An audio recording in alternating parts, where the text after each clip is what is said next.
janë botimet e reja që shtëpia botuese Fanoli sjell për lexuesit në këtë panajër? Shtëpia botuese Fanoli gjatë këtij viti ka vijuar vlerësimin e saj normale në shumë drejtime. Por për të mos e lodhur të rishikuesit dhe lexuesit në këtë rast, unë do të përqendrohesha te disa nga titujt kryesorë që mbase mund të jenë një risi për lexuesin. Në vijim të botimeve filozofike të Oshos, që është një filozof i shquar indian amerikan, neve kemi sjellë këtë vit për këtë panajër pa rreth 18 tituj të ri. Unë nuk po i numëroj të tërë sepse është një numër tepër i madh, por shpresoj që lexuesi e di këtë tematikë dhe do të vijë vetë të gjej këta tituj në këtë stend. Veç kësaj neve kemi hedhur në çarkullim tituj të ndryshëm, rreth 45 tituj interesisë artistike.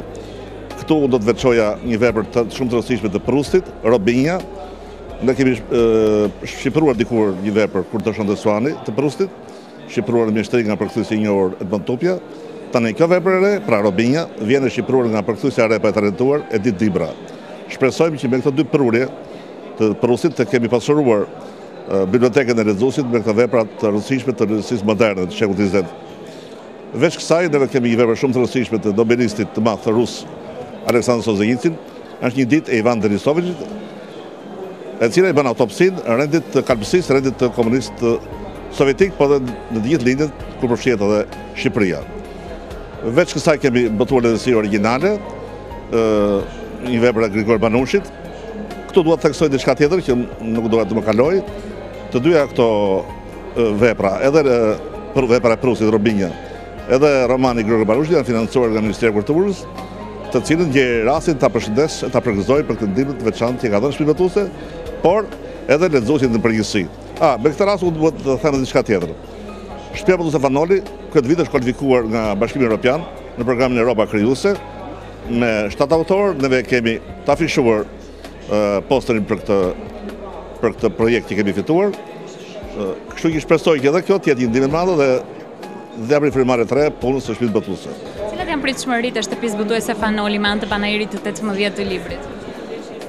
Po janë pak a shumë këto që thamë që ne shpresojmë që me këta tituj të ri, si dhe me tematikën e të tërë shtëpisë botuese, të kemi pasuruar dhe të kemi dhënë një fytyrë më të plotë të botimeve të kësaj shtëpie botuese.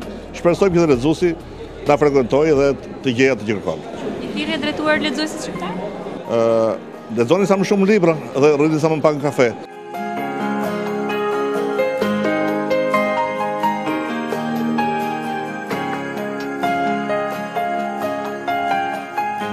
Vim këtu në stendën e Pegit dhe gjejmë librin tuaj Rebelimi i Lulus. Çfarë trajton kjo vepër? Rebelimi i Lulus në një fjalë e trajton rebelimin. Arsyen, pa e thash të pak më humor, po ky humori është bërë pjesë e trisht e përditshmërisë tonë. Dhe ky është thelbi i rebelimit. Mendoj se ka ardhur koha kur ne nuk duhet më të qeshim me padrejësitë që na bën, edhe me faktin se jetojmë në një gjendje të ankthi dhe tensionit të vazhdueshëm. Luluja, që është një personazh që unë e kam krijuar, që nuk është as femër as mashkull, është dikush që tërkohën është në dilemë, se çfarë do bëj me veten e vet. A do të ngritet në nivelin e ëndrave të veta, apo do të bi poshtë aty ku ja dikton rruga e vetme që ja çon përditshmëria jonë. Dhe Luluja zgjedh që të rebelohet. Zgjedh që të jetojë më mirë se prindrit e vet. Dhe mendoj se ky është thelbi. Ne si brez do të jetojmë më mirë dhe do të jetojmë më ndryshe se sa që kanë jetuar prindrit tonë. Ka ndonjë target group të cilit i drejtohet? Po, target grupi, unë e kam shkruar librin për gjithë. Por unë shkruaj për brezin tim. Për brezin tim dhe më poshtë. Sepse mendoj se për dallim prej brezit tim e përpjet, ne jemi bota të ndryshme.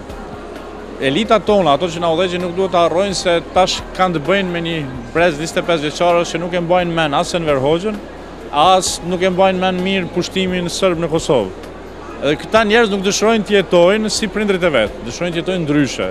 Çfarë pret Albatrosi nga ky panajër? Pres që njerëzit vinë të marrin librin, unë kam lexues, lexuesit janë besnik, nuk ma harrojnë kurrë. Përpiqen të jem sa më i afërt me ta, për vetëm në arsye sepse kohërat kanë ndryshuar, edhe shkrimtari duhet t'i takojë jo vetëm në fjalë, po edhe në mish, edhe në shpirt njerëzve të vet.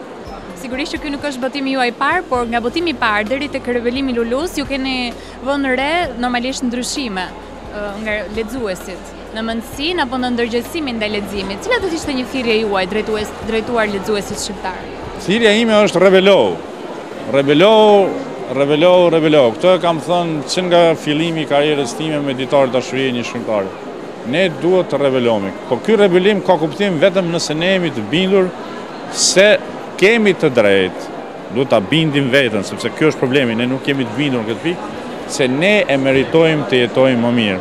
Faleminderit për intervistën dhe urojmë që puna jote krijuese të jetë gjatë dhe e bukur.